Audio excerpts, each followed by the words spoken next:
शब्दों का इस्तेमाल किया गया इस गीत में। कवि का भी एक भाव होता है लिखने का,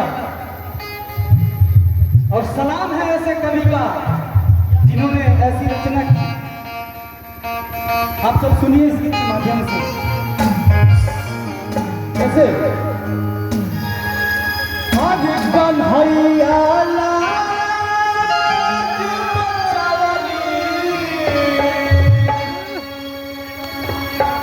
सभा बीच में नारी इच्छान में बढ़ावनी और साड़ी के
आगे सभी का भाव लगा है।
सजा भी हो गया है, अब वक्त हो गया है अभी ना समापन का। अभी ना अभी समापन नहीं होगा।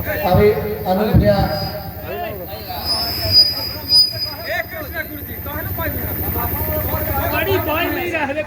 प्रोग्राम चले दीजिए, प्रोग्राम चलेगा, प्रोग्राम चलते रहेगा।